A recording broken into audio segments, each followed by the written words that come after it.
কবর পাকা করেন, ভেঙ্গে গুড়িয়ে দেওয়া দরকার ওগুলো মাজার গুলো। কিসের মাজার? লা তাত্তাখিজুল কুবুর মাসাজিদা, কবরকে সেজদার জায়গা বানানো হয়। আরে চট্টগ্রাম বিভাগে এগুলো বেশি। কবরে লাশ আছে কি না আন্দাজে কলা গাছ পুঁতিয়ে ওইটা মাজার বানিয়ে ব্যবসা করে খাচ্ছে। আর এটা বলতে গেলে ওর ব্যবসায় ভাটা পড়ে, তখন বলে পীর বিরোধী। ওর পীর, ওখানে তো গরু শুয়ে আছে। মানুষ থাকলেও তো হয়তো কলা গাছ পুঁতিয়ে লাল শালো টাঙিয়ে ব্যবসা করে খাচ্ছে। আর মানুষও পাগল। কবর পাকা করার কোন নিয়ম ইসলামে নেই। হ্যাঁ, হেফাজত করবে, গরু ছাগল যেন নষ্ট না করে ফেলে, হেফাজত করেন। পাকা করা লাগবে, 4-5 তলা করা লাগবে, এগুলো সব হারাম। যা আছে এরকম কবর ভেঙ্গে গুড়িয়ে দেওয়া দরকার। ভালো কবর সাহাবীদের কবর। তাকান তো, লক্ষ লক্ষ সাহাবী শুয়ে আছে, আমি নিজে দেখে এসেছি। খালি মাথার উপর একটা ছোট পাথর দেওয়া, চিহ্ন করার জন্য। গরু ছাগল মরে যাচ্ছে, আল্লাহর ওলির নাম নিয়ে 3 তলা 4 তলা 5 তলা বানাচ্ছে। পৃথিবীর শ্রেষ্ঠ মানুষ যারা ছিল তাদের দিকে তাকান। হযরতে ওসমান পড়ে আছে, খালি একটা পাথর দেওয়া। আর সলিমদ্দি মরে যায়, কবর 2 তলা 3 তলা 5 তলা হয়। কিয়ামতে অধিকাংশ মানুষকে আল্লাহ মাফ করবে তার চরিত্রের ব্যাপারে। 2 জন মানুষের সাক্ষী যদি সত্যিই মন থেকে পাওয়া যায়, আপনি বুঝবেন আপনি ভালো মানুষ। একজন হচ্ছে আপনার বাড়ির লোক, কাজের লোক, ড্রাইভার, দোকানের কর্মচারী। 2 নম্বরের ব্যক্তি হচ্ছে আপনার স্ত্রী। এই পৃথিবীতে এখানে যদি কেউ আজকেই পরীক্ষা করার জন্য বাড়িতে যে বলে, দেখো আমির হামজা এসেছিল, আমারে খেলাফতি দিয়েছে, আমি পীর হয়ে গেছি, আমার কাছে মুরিদ হও। 100 জনের 98 জনের বউ বলবে তুমি শয়তানের কাছে মুরিদ হও, তোমার কাছে না।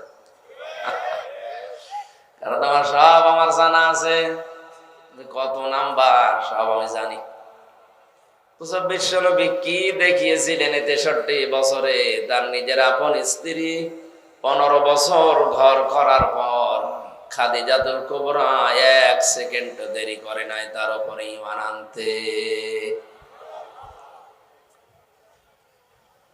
আল্লাহ রাব্বুল আলামিন বলেন, বাজ্যেনাত তাকে দিয়েছিলাম। যে কি বাজ্যেনাত পেয়েছিলেন নবীজি? খাদিজাতুল কুবরা বলেন, যায়েদ ইবনে হারেসাকে আমি বাজার থেকে গরু ছাগলের মতো কিনে এনেছিলাম। ওই জামানায় বিক্রি হতো মানুষ। নবীজি মুহাম্মদ রাসূলুল্লাহর দরবারে দিয়ে বললাম, হে নবী, একে রাখেন, খেদমত করবে। 7 দিন পার হয়ে গেল। সিরাত ইবনে হিশাম লিখেছে, হযরতে যায়েদের বাবা এবং চাচা এসে বলে, ইয়া রাসূলুল্লাহ, শুনতে পেরেছি আপনার কাছে আমাদের যায়েদ আছে, তাড়াতাড়ি ফেরত দেন। নবীজি বলেন, যায়েদ যদি তোমাদেরকে চিনতে পারে আর যদি যেতে চায়, আমি নিষেধ করব না। কিন্তু যায়েদ যদি যেতে না চায়, চিনতে না পারে, আমি এরকম লোক না যে জোর করে আপনাদের সাথে দিয়ে দেব। পিতা বললেন, অবশ্যই আপনি যুক্তিপূর্ণ কথা বলেছেন, নিয়ে আসেন যায়েদকে। হযরতে যায়েদ সামনে এসে বলে, ইয়া রাসূলুল্লাহ, এটা আমার বাবা আর এটা আমার চাচা, আমি চিনতে পেরেছি। বাবা এসে বলে, বাবা তাড়াতাড়ি করো, তোমার মা কাঁদতেছে বাড়িতে, বাড়ির যত কিছু আমি বানিয়েছি সব তোমাকে দিয়ে দেব। হযরতে যায়েদ ওই দিন একটা কথা বলেছিলেন, আজ বাংলাদেশে 1728 জন মানুষ মেন দায়িত্বে আছেন, তারা খাড়া করে শোনেন কান। যায়েদ ওই দিন যে কথা বলেছিল স্বর্ণ করে লেখা আছে, কিয়ামত পর্যন্ত লেখা থাকবে। এটা আপনার অধীনস্থ যারা আছে, আমরা এই 1728 জন মানুষের নিচে আমরা সবাই। এদেশের 18 কোটি মানুষ, এই 1728 জন মানুষের কথা মতো আমরা চলি। বিশ্বাস করেন, যায়েদের মতো যদি 18 কোটি মানুষ আপনার পক্ষে যায়েদের মতো কথা বলতে পারি, বিশ্বাস করবেন আপনি ভালো মানুষ। হযরতে যায়েদ বলেছিলেন, ইয়া রাসূলুল্লাহ, আমার বাবা আমাকে বাড়ি নিয়ে যেতে চায়, সম্পদ দিতে চায়, আমার মা নাকি কাঁদতেছে এই কথা বলে। এ বাবা, কান খাড়া করে শোনেন, বাড়ির সম্পদ তো দূরের কথা, তাম দুনিয়া যদি আমার নামে লিখে দেন, এই 7টা দিনে এই লোকটার কাছে যা পেয়েছি তাম দুনিয়া দিলেও এনাকে ছেড়ে যাওয়া যায় না। কি ব্যবহার পেয়েছিলেন? পরীক্ষা করার জন্য বাড়ির ড্রাইভারকে যদি আপনি বলেন, বাবাজি তোমারে 20 লাখ টাকা দেবো, তুমি কি চলে যাবা? ও বলবে শয়তান তো টাকা লাগবে না, তুই আমারে ছাড়। দোকানের কর্মচারীকে যদি আপনি গোপনে বলেন বাবা তোমার 10 লাখ টাকা এমনি দিয়ে দেব, তুমি কি দোকান ছেড়ে চলে যাবা অন্য জায়গায়? বলবে মালিক টাকা লাগবে না, আপনি যা করেন আমার আগে ছাড়েন। কথায় কথায় আপনি আমার মা বাবা তুলে গালি দেন। আমি যদি আপনার মতো চেয়ারে বসতাম আর আপনি আমার এই জায়গায় থাকতেন, যে গালি আজকে আমার সাবান আনতে দেরি হয়েছে এই জন্য দিলেন, ওইরকম যদি আমি কিছু করতাম বলেন তো আপনি সহ্য করতে পারতেন? এই জন্য যারা দায়িত্বে আছেন খুব হিসাব করে জীবন চালাবেন। কিয়ামতে কিন্তু সাক্ষী নেওয়া হবে আপনার অধীনস্থ লোকদের কাছ থেকে। নবীজির 10 বছর খেদমত করেছিল হযরতে আনাস। মাত্র 10টা বছর বয়সে গেছে নবীজির বাড়িতে। হযরতে আনাস বলেন 10 বছরে নবীজিকে কোনোদিন ধমক দিয়ে কথা বলতে শুনি নাই। এ পৃথিবী ইতিহাস লিখে শেষ করতে পারবে না, আপনার মাথায় ধরবে না 10 বছর একটা কাজের ছেলেকে, অথচ সে খুব বড় মানুষ তা না, ছোট মানুষ। 10 বছরের একটা মানুষ কি বোঝে? আমার বড় মেয়েটার বয়সে এখন প্রায় 10 বছর। কি বোঝে? ওরে যদি বলা হয় বিছানা একটু ভালো করে দাও, ও বিছানা উল্টিয়ে রাখে। পানি আনতে বললে গরম পানির কথা ঠান্ডা পানি আনবে। জুতা যদি নিয়ে আসতে বলি একটা উল্টা পাল্টা করে রাখবে। এই বয়সেও নবীজির কাজ করেছে 10টা বছর। হযরতে আনাস নিজে বলেন কোনদিন নবী আমাকে ধমক দিয়ে কথা বলেনি।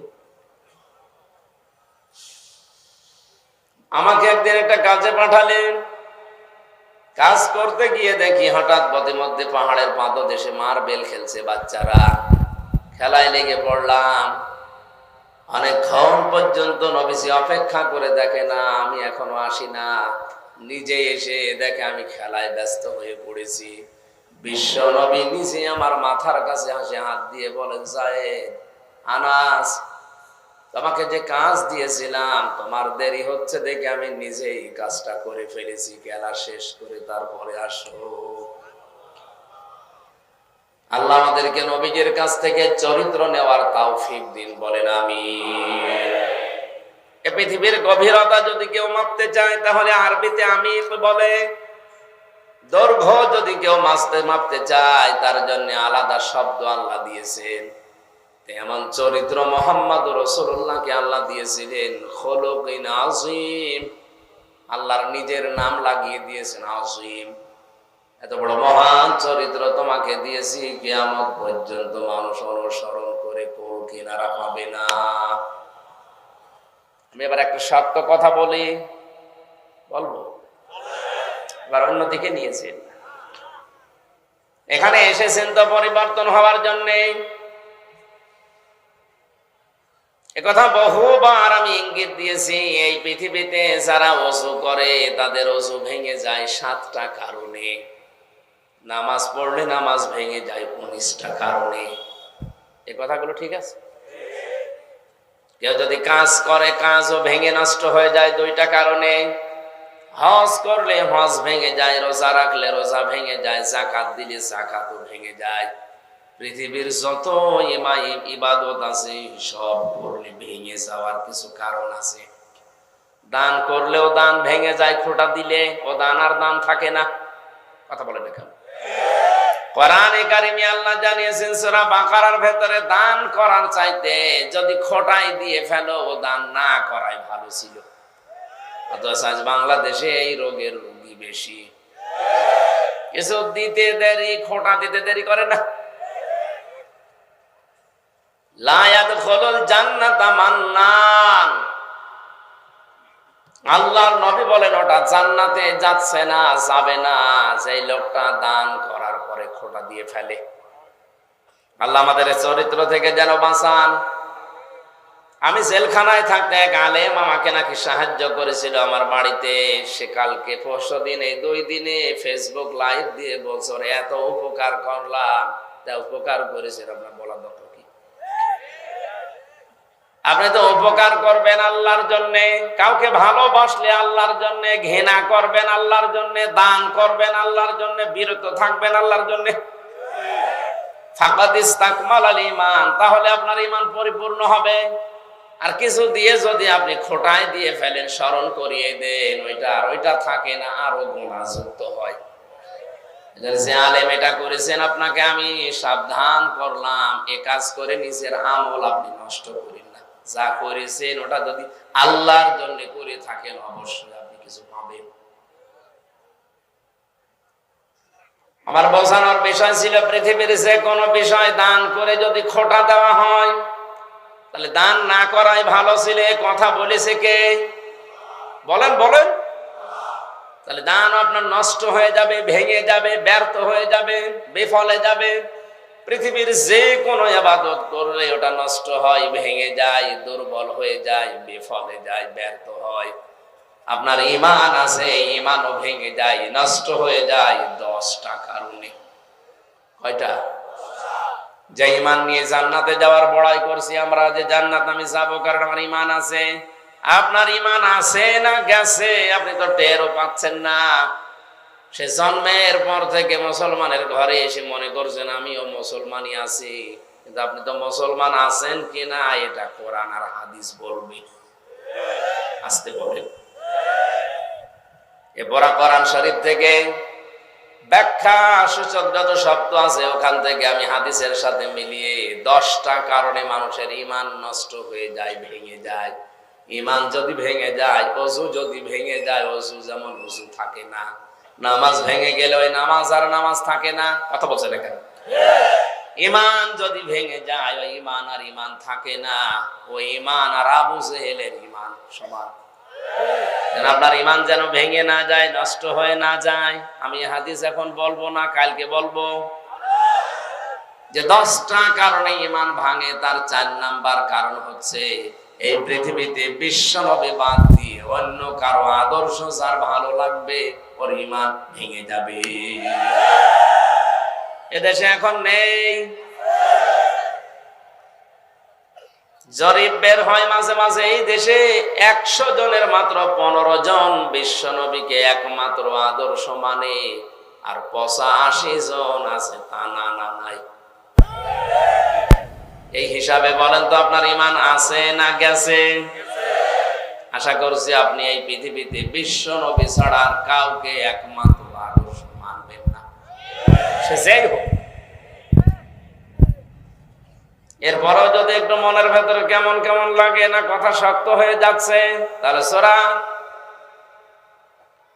সাজদার ভেতরে, সূরা আহজাবের ভেতরে আল্লাহ আয়াতগুলো দিয়েছেন আমাদেরকে শুধু সুমা খাওয়ার জন্য।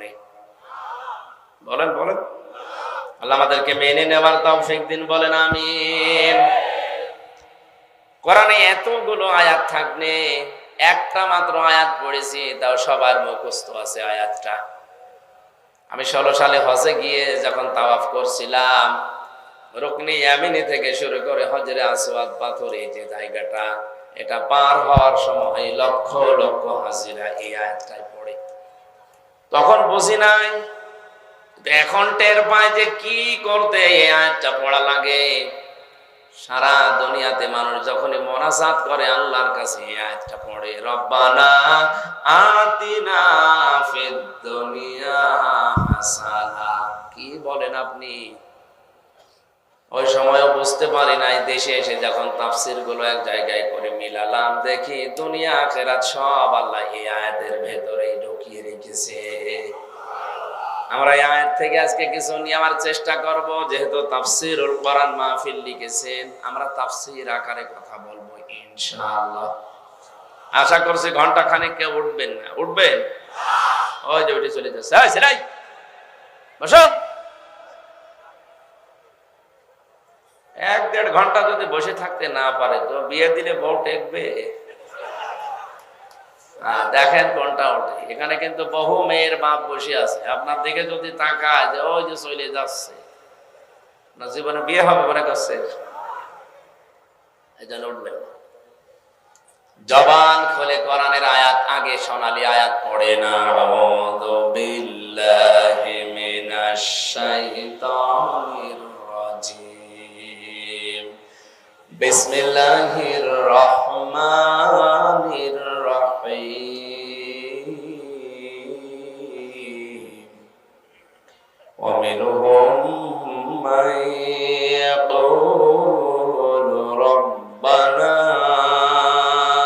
আতিনা ফিদ দুনিয়া হাসানা ওয়া ফিল আখিরাতি হাসানা ওয়া কিনা আযাবান নার।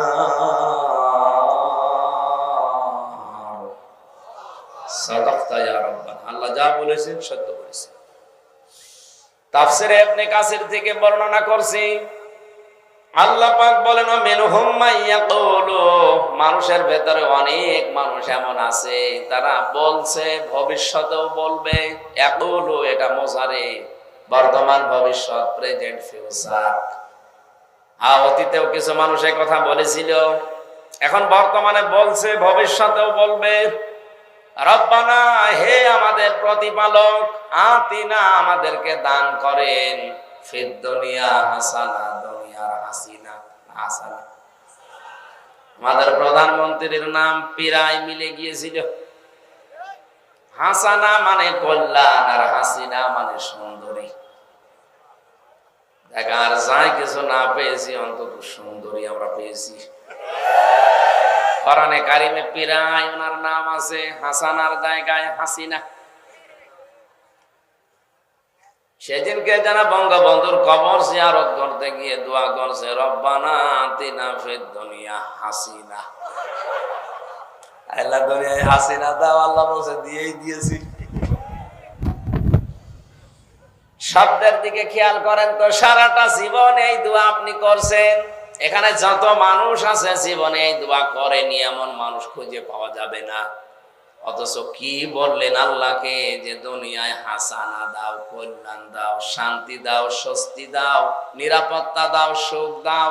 এখানে প্রায় 99টা অর্থ আছে। আল্লাহ পাক বলেন দুনিয়ার হাসানা, এ দাবি যদি কেউ করে যে আল্লাহ আমারে মোনাজাত কবুল করো, দুনিয়ার হাসানা দাও। দুনিয়ার হাসানা পড়া কোরআন পড়ি আমি পেয়েছি 10টা।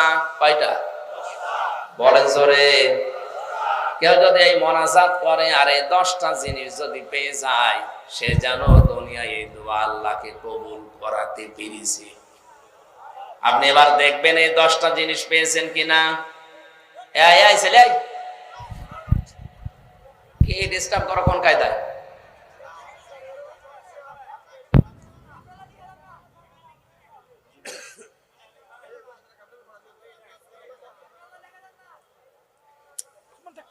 হ্যাঁ, আপনি চলে যান, যান।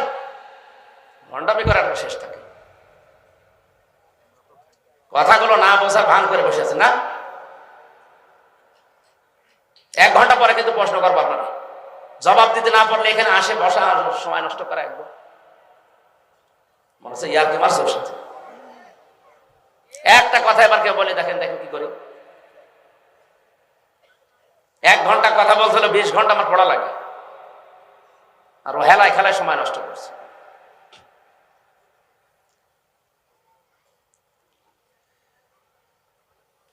সারা জীবন তো পড়েছেন এই দোয়া, বলেন তো এই 10টা হাসানা একটা একটা করে বলেন তো দেখি।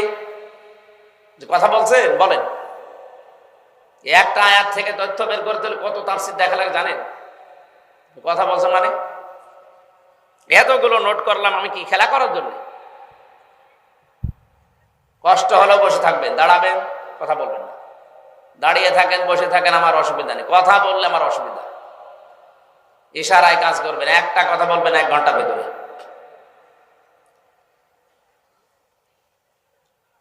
কেউ যদি এই বিশ্বাস করে আল্লাহ এতদিন দোয়া করেছি, রব্বানা আতিনা ফিদ দুনিয়া হাসানা, আমার দোয়া কি কবুল হয়েছে?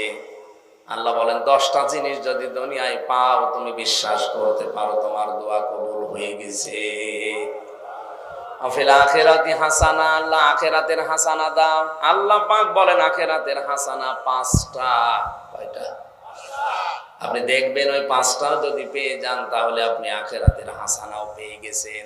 ওয়াকিনা আযাবান নার, জাহান্নাম থেকে আমাদেরকে বাঁচাও। আল্লাহ পাক বলেন জাহান্নাম থেকে বাঁচার উপায় মাত্র একটা। এদিকে 10, ওদিকে 5, এদিকে 1, কত হইল? আরো জোরে। এই 16টা বিষয় আমি তাফসীর আকারে আয়াত থেকে বের করে আজকে এরপরে বাড়ি যাব। 16 বছর পরে যদি এখানে আসি, 16 বছর পরে জিজ্ঞাসা করলে আপনি বেঁচে থাকলে আপনাকে বলা লাগবে। এইরকম মন নিয়ে শোনেন। আমি আরম্ভ করছি কোরআনে কারীম দিয়ে।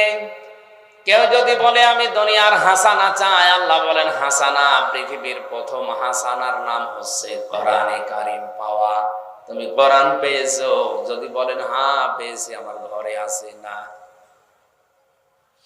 قُلْ بِفَضْلِ اللَّهِ وَبِرَحْمَتِهِ فَبِذَلِكَ فَلْيَفْرَحُوا هُوَ خَيْرٌ مِّمَّا يَجْمَعُونَ। সূরা ইউনূস 11 নাম্বার পারার 14 নাম্বার পৃষ্ঠা 7 নাম্বার লাইনে 6 নাম্বার উপর 58 নাম্বার আয়াত। এটা তাফসীরে খাজিনের ভেতরে আছে। আল্লাহ পাক বলেন, নবী আপনি বলেন দুনিয়া যা পেয়ে আনন্দে আছে, মেতে আছে, যা গেইন করে, যা অ্যাচিভ করে, যা অর্জন করে, একটার ভেতরে আমি আল্লাহ কল্যাণ রাখি নাই। আমার যত কল্যাণ আমি আল্লাহ কোরআনে দিয়েছি। ফাবিযালিকা ফালিয়াফরাহু, যারা গ্রামার বোঝে, আরবি গ্রামার যারা জানে, ফালিয়াফরাহু দিয়েছেন আল্লাহ। যারা কোরআন পেয়েছে তারা যেন অবশ্যই আনন্দ করে, খুশি হয়। আপনি এই কথার সিগনিফিকেন্স কি বুঝলেন বলেন তো? যে কোরআন পেয়েছি আমি আনন্দ করব, তাও অবশ্যই আনন্দ করবেন আপনি। ওয়া খায়রুম মিম্মা ইয়াজমাউন, তামাম দুনিয়া যা পেয়ে আনন্দে আছে এগুলো সব অস্থায়ী, আল্লাহর কোরআন স্থায়ী। এখন এর সাথে আনন্দ কিভাবে করতে হয়? এর ভেতরে বর্ণিত যে নিয়ম নীতিগুলো আছে, এই নিয়ম নীতিগুলো মেনে নিয়ে বাস্তব জীবনে সেট করার নাম আনন্দ করা। মান ক্বারাআল কোরআন, এই হাদিসটা ভালো করে শুনবেন।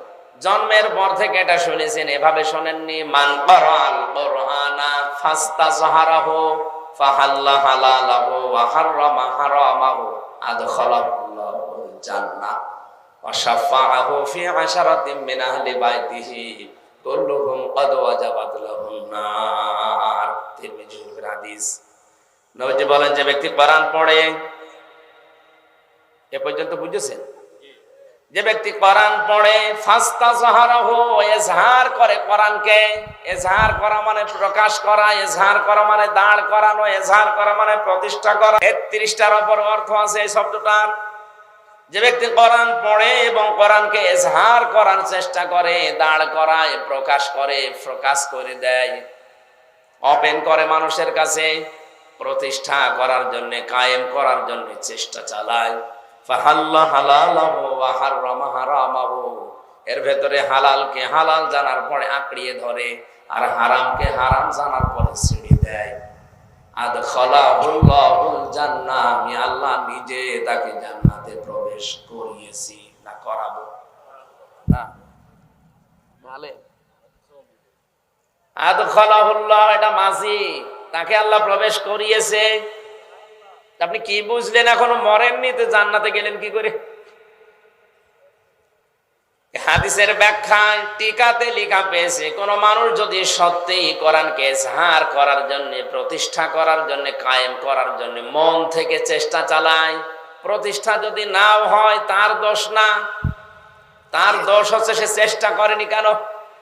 ফাস্তাযহারাহু, সে চেষ্টা করবে প্রকাশ করার, প্রতিষ্ঠা করার, কায়েম করার, দাঁড় করানোর। এটা যদি দাঁড় হয়ে যায়, প্রতিষ্ঠা হয়ে যায়, তাহলে এর ভেতরে হালাল যেটা আপনি আঁকড়িয়ে ধরতে পারবেন, আর হারাম যেটা ছেড়ে দেওয়া সহজ হবে। কোরআন যতদিন পর্যন্ত প্রতিষ্ঠা না হবে, কায়েম না হবে, এই পৃথিবীতে কোরআনে কারীম যতদিন আপনি দাঁড় করাতে, ইজহার করাতে না পারবেন, ততদিন হালাল জানার পর আঁকড়িয়ে ধরতে পারবেন না। হারাম জানার পর আপনি ছেড়ে দেওয়ার মতো সেরকম সাহস পাবেন না। কারণ এদেশে অনেক হারাম কাজ আছে, যেটা ছেড়ে দেওয়া দরকার ছিল কিন্তু বাধ্য হয়ে আমাদের করা লাগে। একটাই কারণ, কোরআন আজ আমাদের কাছে এজাহার করা নেই।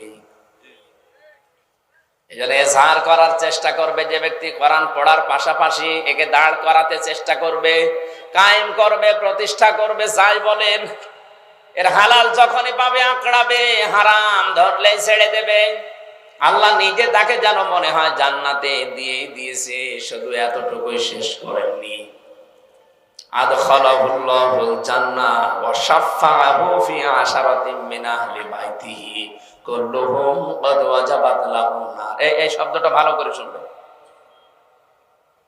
তার পরিবারস্থ লোকদের এমন 10 জনের ব্যাপারে তার সুপারিশ গ্রহণ করা হবে যাদের জন্য জাহান্নামের আগুন ওয়াজিব হয়ে গিয়েছিল। আপনি কি মনে করেন বলেন তো? জাহান্নামের আগুন যাদের উপরে ওয়াজিব হয়ে গেছে যে জাহান্নামে তারা যাবেই, এরকম মানুষকে আপনি 10টা বের করে নিয়ে জান্নাতে নিয়ে যেতে পারবেন? এই কথাটা অত সহজ না। অনেকেই জানি কোন কাফের, মুশরিক, এদের জন্য দোয়া করা, এদের জন্য জানাজা পড়া, এদেরকে কবরে দেওয়া, মাগফিরাত কামনা করা জায়েজ নেই? জায়েজ? নবীজির আপন চাচার জন্য দোয়া করে আল্লাহ ফেরত দিয়েছিলেন, এটা জানেন না? আবু তালেবের জন্য। আব্দুল্লাহ ইবনে উবাই মুনাফিক ছিল, তার জন্য আল্লাহ পাক দোয়া করা দূরের কথা, ওর কবরের পাশে দাঁড়াতে নিষেধ করেছেন। সূরা তাওবার 84 নাম্বার আয়াতটা তার প্রমাণ। ওয়ালা তুসাল্লি আলা আহাদিম মিনহুম মাতা বাদাউ ওয়ালা তাকুম আলা কবরি। নবীর জানাজার নামাজ দূরের কথা, এর কবরের পাশেও দাঁড়াবেন না। তাহলে বাস্তবতায় প্রমাণ হয় যারা কাফের, যারা মুশরিক, যারা মুনাফিক, এদের জন্য মাগফিরাত কামনা করা জায়েজ? জায়েজ? আপনার যাদের জন্য দোয়া করছেন, যে লোকটার ঈমান নেই, ওর ঈমান কখন ভেঙে গেছে? আপনি একটা বললাম যে নবীকে বাদ দিয়ে যারা অন্য কারো আদর্শকে ভালো মনে করে, ও আর আবু জেহেল একেবারে সমান, কোনো পার্থক্য নেই। আপনি মনে করছেন আবু জেহেলের সাথে তুলনা দিলেও, আরে ভাই আপনি তো কোম্পানিগঞ্জের মসজিদের সভাপতি, আর আবু জেহেল ছিল কাবার। কোন জায়গা? কাবা শরীফের। কিন্তু ওর কাছে নবীজির আদর্শ ভালো লাগতো না। ও কিন্তু বিশ্বাস করতো আসমান জমিন আল্লাহ বানিয়েছে। ওয়ালা ইন সাআলতাহুম মান খালাকাস সামাওয়াতি ওয়াল আরদা লা ইয়াকুলুন আল্লাহ। এ নবী ওদেরকে যদি জিজ্ঞাসা করেন, আবু জেহেল বলো দেখি আসমান আর জমিন কে বানিয়েছে, ওরা গ্যারান্টি দিয়ে লা ইয়াকুলুন আল্লাহ, লামে তাকিদ নুনে সাকিলা, গ্যারান্টি দিয়ে বলবে আল্লাহ বানিয়েছে। তাহলে বিশ্বাস যদি ওরাও করে, আপনিও করেন। ওর আদর্শ শুধু বিশ্ব নবী ছিল না, এই জন্য যদিও জাহান্নামে যায়, ওর ঈমান না থাকে, ওর ঈমান ভেঙে যায়, তা আপনারও তো একই অবস্থা। এটা একটু শক্ত হয়ে গেল। শক্ত কথা বলছে, এই জন্য আপনি যেন থেমে যান। এরপরেও যদি আপনার মন মানসিকতার পরিবর্তন না হয়, বুঝবেন আপনাকে আল্লাহ জাহান্নামে দেবে, এই জন্যই বানিয়েছে। কারণ কোরআন শরীফ যদি কাউকে হেদায়েত দিতে না পারে, ওরে হেদায়েত দেওয়ার মতো কোন জিনিস দুনিয়ায় বলেন বলেন আল্লাহ আমাদের হেফাজত করুন, আমিন। যার জন্য সুপারিশ করব, অত কাফেরের চাইতেও নিচে নেমে গেছে, অত মুনাফিক, অত মুশরিক, ওরে আর কোনদিন আল্লাহ জাহান্নাম থেকে বের করবে না। জাহান্নাম থেকে বের করবে তাদের যাদের ঈমান আছে। তা আপনার ঈমান তো ভেঙে গেছে, নষ্ট হয়ে গেছে।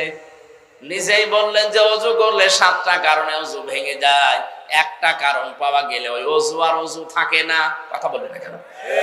নামাজ পড়লে নামাজ ভেঙে যায় 19টা কারণে, একটা কারণ পাওয়া গেলে ওই নামাজ আর নামাজ থাকে না, ও নামাজ পড়াও যা, না পড়াও তা। তাহলে আপনার ঈমান আছে না গেছে? 10টার ভেতরে একটা পাওয়া গেলে আপনি মনে করবেন আপনি আবু জেহেল সমান সমান।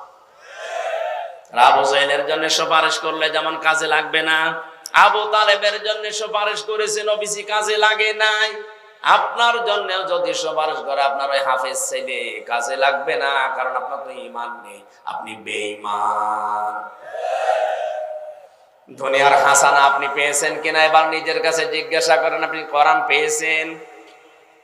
কোরআনে কারীম যা পাওয়ার অর্থ কি? কমপক্ষে 4টা বিষয় যদি আপনি মানতে পারেন কোরআন কেন্দ্রিক, তাহলে বুঝবেন আপনি কোরআন পেয়েছেন।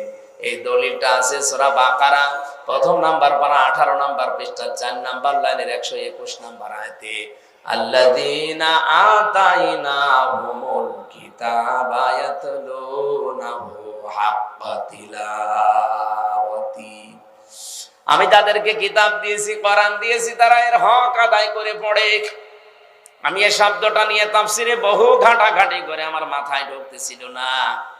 ডক্টর জাকির নায়েকের 13 খণ্ড লেকচারের ভেতরে এই শব্দটা আমার মাথায় এসে লিখেছে। উনি আয়াতের তাফসির করতে গিয়ে লিখেছেন, কেউ যদি হক আদায় করে পড়তে চায় কমপক্ষে তার 4টা শর্ত মানা লাগবে। 1 নম্বরে শুদ্ধ করে পড়তে হবে, 2 নম্বরে বুঝতে হবে, 3 নম্বরে আপনি এই যে বোঝা বিষয় যেটা পেলেন এর উপরে আপনার প্র্যাকটিক্যাল লাইফ সাজাতে হবে, 4 নম্বরে এই কথাটা মানুষের কাছে পৌঁছিয়ে দিয়ে তাকে মানানোর ব্যবস্থা করা লাগবে। কয়টা বললাম? আরো জোরে। এই দেশে এখন কোরআনের হক আদায় করে আমরা যারাই মনে করছি আমি কোরআন পেয়েছি, পড়ছি কোরআন, কোরআন বুঝতেছি, কোরআন নিজেও মোটামুটি যতটুকু পারি আমল করি, 4 নাম্বার যে শর্তটা আছে,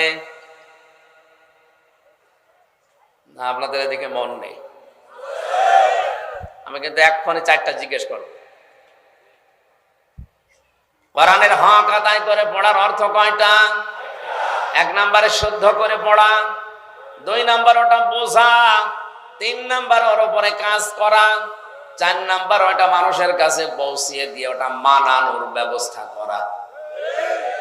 আপনি বলেন তো নিজের দিকে তাকিয়ে, এবার কোরআন পেয়েছেন আপনি? আপনি পড়েন শুদ্ধ করে, আমিও দেখছি, আপনি হয়তো বোঝেনও হালকা পাতলা। 3 নাম্বার আপনি মোটামুটি কিছু মানেন। 4 নাম্বার এটা যে মানুষের কাছে পৌঁছিয়ে এটা মানানোর ব্যবস্থা করা লাগবে। ব্যক্তি, পরিবার, সমাজ এবং রাষ্ট্রে এই কাজে আপনি কয়জন আছেন বলেন? এই কাজে যদি আজ আমরা থাকতাম সবাই, এদেশে কোরআন কায়েম হতে দেরি হয়। তার মানে দুনিয়ার হাসানা আমরা তা না পাইনি, আফিল আখিরাতি হাসানা। এ কথা বলার আগে আল্লাহ 2য় নম্বরে দিয়েছেন, কেউ যদি বলে আমি দুনিয়ার হাসানা পেয়েছি, অবশ্যই সে কোরআনের হেদায়াত পাবে। ইউদিল্লু বিহি কাসীরান ওয়া ইয়াহদি বিহি কাসীরা। এই কোরআন দ্বারা অনেককে আল্লাহ হেদায়েত দিয়ে জান্নাতি মানুষ বানিয়েছে, এই কোরআন দ্বারা অনেককে আল্লাহ গোমরাহ করে জাহান্নামী বানিয়ে দিয়েছে। সুতরাং কোরআন থেকে হেদায়েত পাওয়া এটা দুনিয়ার হাসানা। হযরত ওমর কোরআনের হেদায়েত পেয়ে 0 থেকে হিরো হয়ে জান্নাতের সার্টিফিকেট হাতে পেয়ে মারা গেছে। কথা বলেন না কেন? সিস্টেম অপর পৃষ্ঠায় দেখুন আরেকজন মানুষের নাম আমি জানি, আবু জেহেল, তাকেও নবী কোরআন শুনিয়েছিল। এই লোকটা 0 থেকে হিরো হতে পারে নাই, ও হিরো থেকে আরো 0 হয়ে গেছে। ওই এত বড় হিরো ছিল, পুরা দেশের মালিক, পুরা আরব জাহানের সরকার প্রধান ছিল এই লোকটা, কিন্তু তার বাড়িকে আল্লাহ ইন্টারন্যাশনাল পায়খানা বানিয়ে দিয়েছে। তাহলে 0 থেকে হিরো হয়েছে একজন, আর ওই হিরো থেকে 0ই নেমেছে। এত ঘৃণিত করে দিয়েছে ওর বাসস্থানটা। আপনি যে লক্ষ্য করেন ওর জায়গাটা আল্লাহ ইন্টারন্যাশনাল পায়খানা বানিয়েছে। আমি কাবা শরীফ তাওয়াফ করে হঠাৎ উপর দিয়ে ঘুরছিলাম, দেখি পেটে ব্যথা করছে। পুলিশকে বললাম, ভাই এতক্ষণ তো ভালো ছিলাম, হঠাৎ আমার পেটে ব্যথা করছে, কোন জায়গা? পুলিশ আমারে বলে, ইয়া হাজিউল হুজ্জাতাইনা বিলাদুকা। ও হাসি, দেশ কোথায়? মানে জি তুমি বাংলাদেশ। বাংলাদেশ থেকে এসেছি। আমার ওনার ভাষা দিয়ে বলে, হাসি আপনি জানেন না এটা কোন জায়গা? আমি বললাম, না, আবু জেহেলের বাড়ি। আপনি এখনো পায়খানা না করে দাঁড়িয়ে আছেন, তাড়াতাড়ি যান। এই যে কোরআন আমার সামনে পায়খানা করে দেখি আমার পেটের ব্যথা ভালো হয়ে গেছে। আল্লাহ আমাকে জানাতে চায়, আমির হামজা এত টাকা খরচ করে সেই বাংলাদেশ থেকে আসলে আরে শয়তানে মুখে পায়খানা না করি চলে যাবা, তাড়াতাড়ি করো। একজন কোরআনের হেদায়েত পেয়ে শ্রেষ্ঠ মানুষ হয়ে গেছে, কিয়ামত পর্যন্ত যত মুসলমান দুনিয়ায় আসবে ওমরের জন্য দোয়া করবে। এক কথা বলেন। আর একজন মানুষ হিরো থেকে এমন জিরো বানিয়েছে, কিয়ামত পর্যন্ত যত মুসলমান দুনিয়ায় নাম শুনলে ঘৃণা করবে। আপনি কোরআনের হেদায়েত এখনো পাননি, সুতরাং রব্বানা আতিনা ফিদ দুনিয়া হাসানা এই দোয়া কিন্তু মাঠে মারা যাচ্ছে। 3 নম্বরে দুনিয়ার হাসানায় আমি পেয়েছি, পরিশ্রম যদি কেউ করতে পারে সে যেন দুনিয়ার হাসানা পেয়েছে। আজ আমরা পরিশ্রমে নেই। 48,000-এর উপরে এই দেশে পীর, এদের কোন পরিশ্রম আছে আপনি দেখান? শুধু পেট বাড়ে আর ভুঁড়ি বাড়ে। আপনি এখন যদি জরিপ চালিয়ে দেখেন 48,000 পীরের মাত্র 2-3 জন বাদ দিয়ে অধিকাংশ গুলোর জহব্বা বড় বড় আর পেট বড় বড়। এত বড় বড় ভুঁড়ি হয়, মহিলারা লজ্জা পায় দেখে, আল্লাহ বাচ্চা হয় আমাদের আর পেট হয় ওর। কি ভুঁড়ি গো, আখেরি ভুঁড়ি, উকুন মারা যায় ভুঁড়ির উপরে।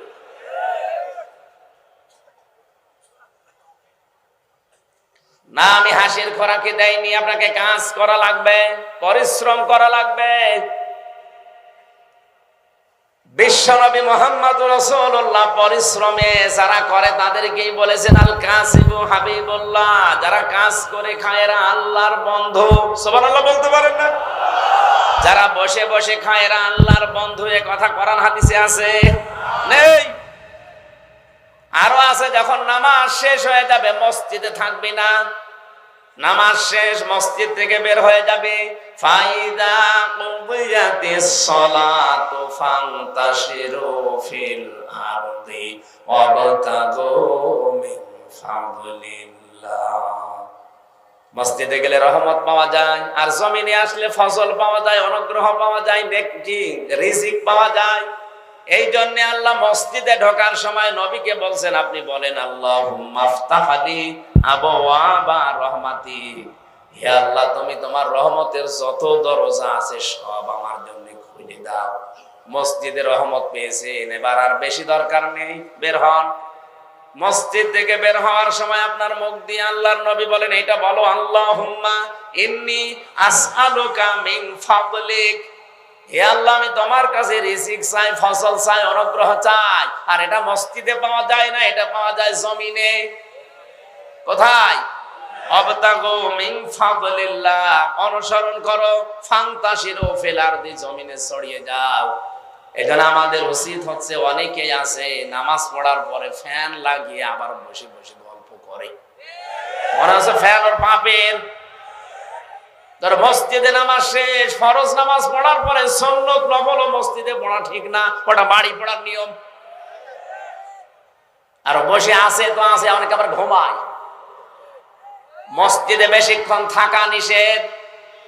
ফরজ নামাজ শেষ হয়ে গেলে জমিনে ছড়িয়ে পড়ার নির্দেশ কার? বলেন কার? কেন আল্লাহ এটা দিলেন? আপনি কাজ করে খাবেন এই উদ্বুদ্ধ করছেন আল্লাহ কেন? এটা সূরা বালাদে আছে, সূরা ইনশিকাকে আছে, লাকাদ খালাকনাল ইনসানা ফি কাবাদ, আমি মানুষকে বানিয়েছি পরিশ্রম করার জন্য। আল্লাহ বসে বসে খাওয়া পছন্দ করে না। এই পৃথিবীর কোন নবীর জীবনে আপনি পাবেন না একজন নবী বসে বসে খেয়েছে না, প্রত্যেকটা নবী কাজ করে খেয়েছে। হযরতে আদম নবী চাষ করে খেত, হযরতে দাউদ আলাইহিস সালাম তিনি কামার ছিলেন, লোহা পিটিয়ে সোজা করতেন।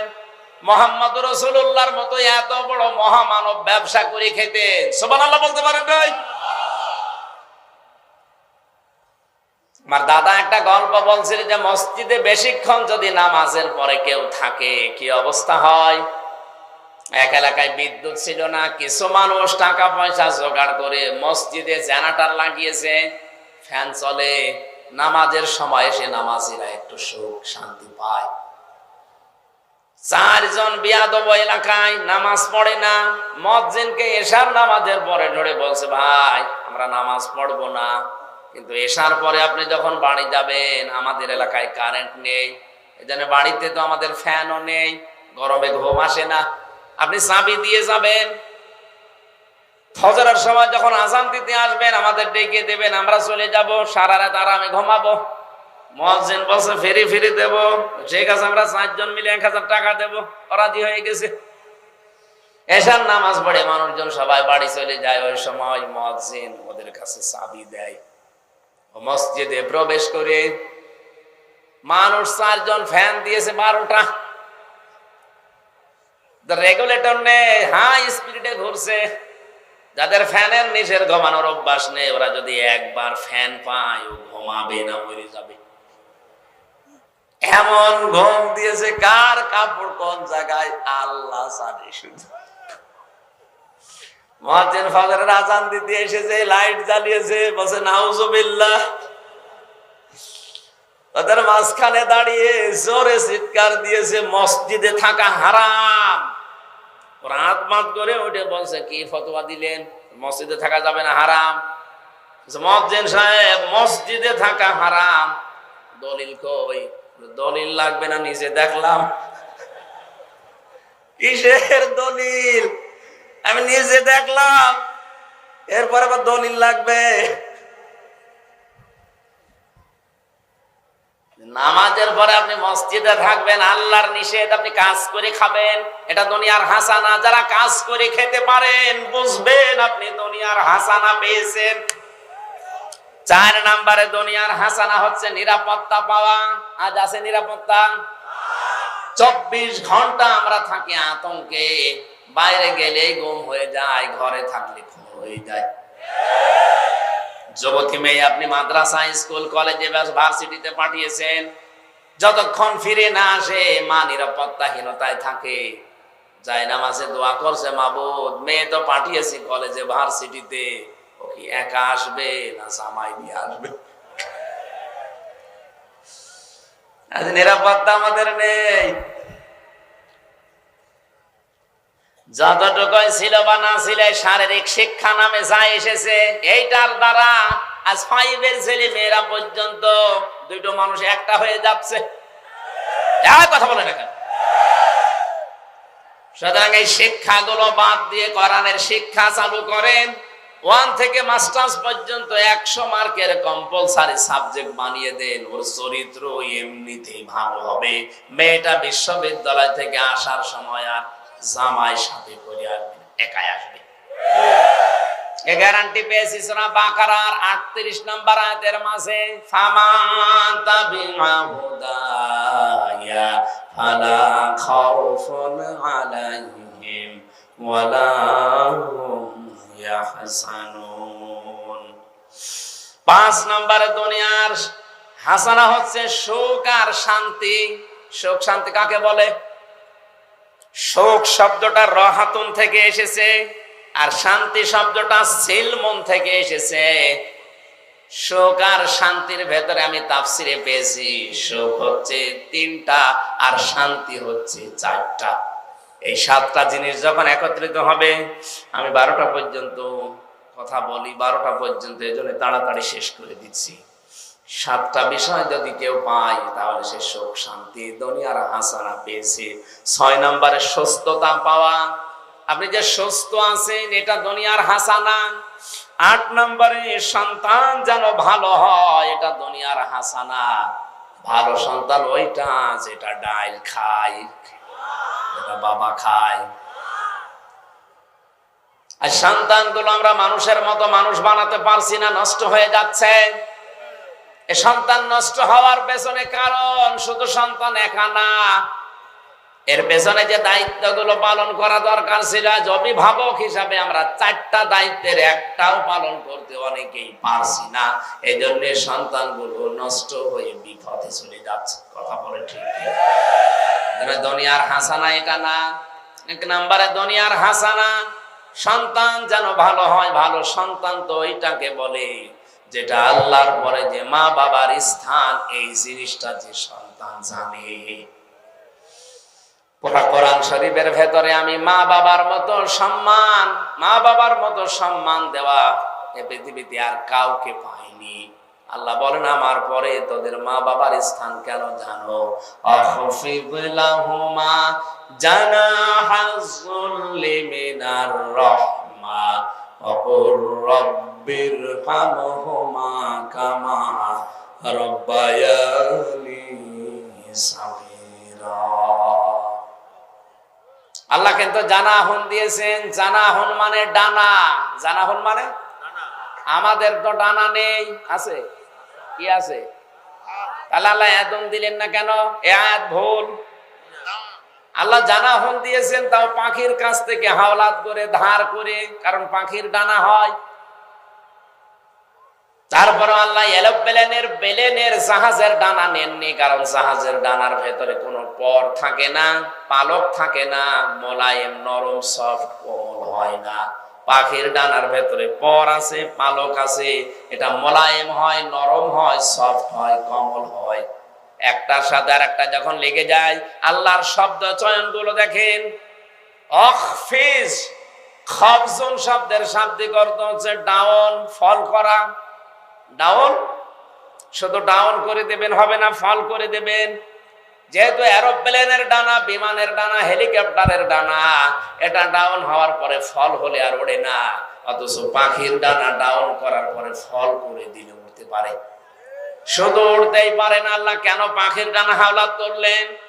এই পরগুলো এত মোলায়েম, একটার সাথে যখন আর একটা লেগে যায়, যখন কোন শত্রু ছো মারতে আসে, এই বাচ্চাগুলো তখন মায়ের এই পাখার নিচে আশ্রয় নিয়ে একটা কিস কিস শব্দ দেয়। বাংলাতে বলা হয় এটাকে অনির্বচন সুখ। এই একটা অনির্বচন সুখ একটা আরম্ভ করে। আল্লাহ বোঝাতে চায়, হে হামসা, দুনিয়ায় তোর মার বাবা যতদিন বেঁচে থাকবে, অন্তত তুই থাকতে যেন এটা মনে করে যে আমার হামসা আছে মাথার উপরে, আমাদের আর চিন্তা নেই। নোয়াখালীবাসী বুকে হাত দিয়ে বলেন তো, আমাদের যারা মা বাবা, এরা কি এরকম মনে করতে এখন পারছে যে আমার রহিম আছে, অন্তত আমার আর চিন্তা নেই, আমার করিম আছে, আমার আর চিন্তা নেই? ও রহিম করিম থাকলে আরো ঝামেলা এখন দেখছি। কারণ অধিকাংশ রহিম আর করিম মিলে মার বাবাকে বৃদ্ধাশ্রমে রেখে আসতেছে। কয়েকদিন আগে আপনারা দেখেছেন বৃদ্ধাশ্রমের পরিচালককে, 4 সন্তান তার, ছেলে 4টা, 2টা মেয়ে, 1 ভাই কল দিচ্ছে, পরিচালক সাহেব, আমরা 4 ভাই আর 2 বোন 6 জন মিলে সিদ্ধান্ত নিয়েছি, বাবার যে সম্পদ আছে এগুলো আমাদের নামে লিখে বাবাকে রাস্তায় ছেড়ে দেব। আপনি তো দায়িত্বে আছেন, আমার বাবাকে আমরা পাঠাবো, খুঁজে আপনি পরিচালক হিসাবে ভর্তি করে নিয়েন। অথচ 4টা ছেলে তার প্রতিষ্ঠিত, 2টা মেয়ে বিয়ে হয়ে প্রতিষ্ঠিত। এই লোকটার বউ মারা গেছে অনেক আগেই। এই লোকটাকে যদি আজ রাস্তায় ছেড়ে দেয়, অবশ্যই শুধু এই ছেলে মেয়েগুলোর দোষ না, এই দোষ এই লোকটারও আছে। মা বাবার পরে যে, আল্লাহর পরে যে মা বাবার স্থান, এই শিক্ষাটা যেখানে পাওয়া যায়, এই সত্য এই লোকটা এই 6টা ছেলে মেয়েকে একদিনও শিক্ষা দেয়নি। আপনি এখন ওই সন্তানের কাছে বাবা নেই, আপনি এখনো বোঝা হয়ে গেছেন। ও বোঝা বেকার টানতে যাবে কোন কারণে? কিন্তু ওর ভেতরে যদি হযরতে আলীর মতো, ওমরের মতো জ্ঞান থাকতো, হযরতে ইসমাইলের মতো জ্ঞান থাকতো যে না, আমার আল্লাহর পরে স্থান আমার এই বাবার, আমার এই মার, আমার মনে হয় তামাম দুনিয়া একদিকে হয়ে গেল, বাবাকে রাস্তায় ছেড়ে দেওয়ার কথা ভাবতো না। সন্তান যেন ভালো হয়, সন্তান ভালো করার জন্য শুধু সন্তানের একা না, আপনারও দায়িত্ব আছে। তার একটা সুন্দর ইসলামী অর্থবোধক নাম রাখতে হবে, তাকে দ্বীনের জ্ঞান দেওয়া লাগবে, এমন জায়গা থেকে বিয়ে দেওয়া লাগবে যে বৌমার কাছ থেকে আপনার সম্পর্কে ভালো ধারণা পায়। এমন একটা বৌমা নিয়ে এসেছেন যৌতুকের টাকা নিয়ে, আপনি তো ছেলেকে এক বিয়ে দেননি, দিয়েছেন বিক্রি করে গরুর মতো। ও এখন কিছু বলতেও পারে না, বর কাছে গোলাম হয়ে থাকে। এরকম বাবা মা দেশে আছে না নেই? আপনি বাবা, 4 নম্বরে তার একটা জায়েজ কর্মজীবন তৈরি করার দায়িত্ব আপনার। আপনি শুধু জন্ম দিয়েই ছেড়ে দিয়েছেন, এই 4টার একটাও পালন করলেন না। এই যে কয়েকদিন আগে এটা তাশরিফ বলে একটা ছেলে ওয়াজ করে বেড়ায়, তার বাবা ভিক্ষা করছিল। বাবা ভিক্ষা এমনি করে নাই, ওই ছেলেটারও দোষ দেওয়া যায় না। ও লাইভে এসে বলেছে বাবা হিসাবে যত দায়িত্ব একটাও পালন করে নাই। আমার বাবার যে কত বউ, আমার বাবা ছাড়া কেউ জানে না। আমার মায়ের সাথে কোনোদিন ভালো আচরণ, ভালো ব্যবহার, হক আদায় কিচ্ছু করে না। জীবনে খেয়ে না খেয়ে লেখাপড়া করেছি আমি। যখন যা চেয়েছে আমার মন মতো হলে আমি দিয়েছি, এখন দিতে পারি না, এই জন্য বাবা আমার নামে বদনাম করার জন্য ভিক্ষা করছে। ভিক্ষা করবেনই, আপনার চরিত্র আছে। শুধু সন্তানের দোষ একা না এই দেশে। আমাদের যে দায়িত্বগুলো নবীজি দিলেন 4টা, বাবা হিসাবে তো একটাও পালন করতে পারছি না। আন্দাজে শুধু জন্ম দিয়ে ছেড়ে দেই গরু ছাগলের মতো। তো বুঝবে কি করে যে আল্লাহর পরে স্থান কার? দুনিয়ায় যদি কেউ টাকা পয়সা খরচ করে, কার জন্য তালিকায় প্রথম দেবেন? তালিকা দিয়েছেন আল্লাহ নিজে। সূরা বাকারা 2 নম্বর পারা 12 নম্বর পৃষ্ঠা 13 নম্বর লাইনে 215 নম্বর আয়াতের প্রথম অংশে আছে, ইয়াসআলুনাকা মাযা ইউনফিকুন। হে নবী, দুনিয়ার মানুষ যদি জিজ্ঞাসা করে যে খরচ করব কোথায়, আপনি বলেন কুল মান ফাকতুম মিন খায়রিন ফালিল ওয়ালিদাইন। দুনিয়ায় ভালো কাজে খরচ করো, আর ভালো কাজ হচ্ছে মা বাবার জন্য খরচ করা। এটা তো আপনার সন্তান জানেই না যে খরচ করবে কি করে। এই জন্যই তো আপনাকে বোঝা মনে করে বৃদ্ধাশ্রমে ছেড়ে আসছে। জোরে বলেন নাউজুবিল্লাহ। এরপরে আমি পেয়েছি 9 নম্বরে সবর করতে পারা। এটা দুনিয়ার হাসানা। ধৈর্য বড় কঠিন জিনিস, এটা বিপদে না পড়লে আপনি বুঝবেন না। হযরত ইয়াকুব ধৈর্য ধরেছিলেন 40 বছর। কত বছর? আমরা ইসলাম মানতে গিয়ে আজ যারা কঠিন পরিস্থিতির মোকাবেলা করতে হয়, ওরা জানে একটু আধটু যে ধৈর্য কাকে বলে। আর যাদের কোনো চিন্তা নেই, গরুর মতো খায় পায়খানা করে, ওরা ধৈর্য কি বুঝবে? ধৈর্য বুঝতেছে ইসলামী আন্দোলন যারা করে তারা।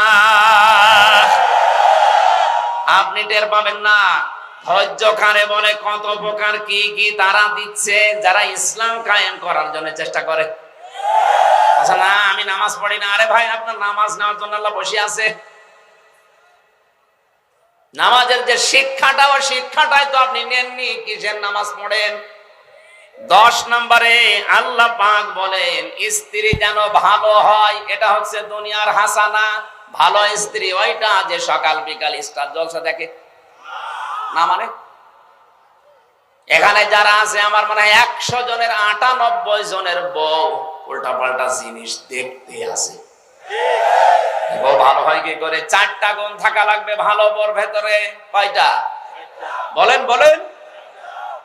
একটাও মেলে না। আন্দাজে দোয়া করে যাচ্ছে, রব্বানা আতিনা ফিদ দুনিয়া হাসানা। আমার মনে হচ্ছে 10টার দিকে তাকিয়ে দোয়া সব মাঠে মারা গেছে, একটাও কবুল হয়। পরেরটা তো আরো কঠিন, অফিল আখিরাতি হাসানা। আখিরাতের হাসানা দাও, কল্যাণ দাও, শান্তি দাও, স্বস্তি দাও, নিরাপত্তা দাও, সুখ দাও। কি আখিরাতের হাসানা? কি তাফসীরের ভেতরে পড়েছি, আখিরাতের 1 নাম্বার হাসানা মৃত্যু যেন ভালো হয়। ভালো মৃত্যু তো এটা যেটা গলায় দড়ি দিয়ে হয়, বিষ খেয়ে হয়। পৃথিবীতে ভালো মরণ ওইটা যেটা শাহাদাতের মরণ হয়। শাহাদাতের মরণ হয় কোথায় আপনি তো জানেনই না। আমি আজ ইসলামী আন্দোলন করি, আমি ওপেন ভাবে বলছি, আমি এই কারণেই করি, কারণ এই দেশে যত দল আছে, যত জেনারেল বলেন ইসলামী বলেন, যত দল আছে, কোন দলের ভেতরে শাহাদাতের মরণ পাওয়ার মতো কায়দা নেই। শুধু একটা দলে আছে, যারা ইসলাম কায়েম করতে গিয়ে জান মাল বাজি রেখে জীবন হাতে নিয়ে ঘরে। এই কারণে এই পথ আমি বেছে নিয়েছি, কারণ আমি জানি ভালো মরণ শাহাদাতের মরণ। 3 বছর জেলের ভেতরে প্রতিদিন আমার তাহাজ্জুদের নামাজের এই দোয়াটাই ছিল, সেজদায় পড়ে আমি সাধারণ মরণ চাই না। আল্লাহুম্মা ইন্নী আসআলুকা শাহাদাতান ফি সাবিলিক। আল্লাহ, তুমি যদি মরণ দিও, আমার শাহাদাতের মরণ দিও। কারণ আমি এখন যদি ঈমান নিয়ে মারা যাই, তাহলে কবরে ঘুমিয়ে থাকবো। আর শাহাদাতের মরণ পেলে কিয়ামত পর্যন্ত আল্লাহ আমারে নিজে খাওয়াবেন। আখিরাতের 2 নাম্বার হাসানা, কবর যেন ভালো হয়। ভালো কবর ওইটা যেটা 3 তলা হয়। 3 নম্বরে হাসর যেন ভালো হয়। ভালো হাসর তো ওই হবে যে মানুষগুলো হাসরের ময়দানে ডান হাতে আমলনামা পাবে, এদের হাসর ভালো হবে। এক একটা শব্দের ভেতরে হাজার হাজার কথা, কোরআনের আয়াতগুলো আল্লাহ সাজিয়েছেন, হাদিস আছে আয়াতের পক্ষে। আমি লম্বা করে বলতে গেলে তাহাজ্জুদের সময় চলছে, তাড়াতাড়ি করছি। 4 নম্বরে নবীর হাতে যারা হাউজে কাউসারের পানি পাবে, এদের হাসানা, আখিরাতের হাসানা তারা পাবে। 5 নম্বরে নবীর সুপারিশ যেন পেয়ে বিনা হিসাবে জান্নাতে যেতে পারে। এই 5টা যদি পান, আপনি আখিরাতের হাসানা পেয়েছেন। আকিনা আযাবান্নার, জাহান্নাম থেকে আমাদেরকে বাঁচাও। জাহান্নাম থেকে বাঁচার একটা উপায় সূরা সফ 10 নম্বর আয়াত, হাল আদুল্লুকুম আলা তিজারাতিন তুনজিকুম মিন আযাবিন আলীম। আমি কি বলবো কোন ব্যবসা করলে জাহান্নামে যাওয়া লাগবে না? আল্লাহর প্রতি ঈমান, রাসূলের প্রতি ঈমান এনে জান আর মাল দিয়ে আল্লাহর রাস্তায় এ জমিনে দিন কায়েমের জন্য চেষ্টা চালাও। এইটাই ভালো কাজ। যদি করতে পারো জাহান্নামে যাওয়া লাগবে না। এই কারণেই তো আমরা এগুলো করি। জীবনের উপরে রিস্ক নিয়ে হলো আমরা জানি আল্লাহকে, রাসূলকে বিশ্বাস যখন করেছি, এ জমিনে যতদিন বেঁচে আছি কোরআনের খাদেম হিসাবে, কামলা হিসাবে এ জমিনে আল্লাহর কোরআন কায়েম করার জন্য চেষ্টা চালিয়েই যাব। জীবনের শেষ দিন পর্যন্ত কায়েম হলে ভালো, না হলেও আমার অসুবিধা নেই। আমার পারিশ্রমিক জান্নাত আমি পেয়ে যাব। আল্লাহ আমাদেরকে 16টা জিনিস এই আয়াত থেকে বাস্তবে নেওয়ার তৌফিক যেন দান করেন। আমিন, আল্লাহুম্মা আমিন। রব্বানা আতিনা ফিদ দুনিয়া হাসানা ওয়া ফিল আখিরাতি হাসানা ওয়া কিনা আযাবান নার। রব্বানা যালামনা আনফুসানা ওয়া ইল্লাম তাগফির লানা ওয়া তারহামনা লানাকুনান্না মিনাল খাসিরিন। রব্বুল আলামিন নোয়াখালী জেলার কোম্পানিগঞ্জ থানার পণ্ডিতের হাট হাই স্কুল ময়দানের দিকে তাকান।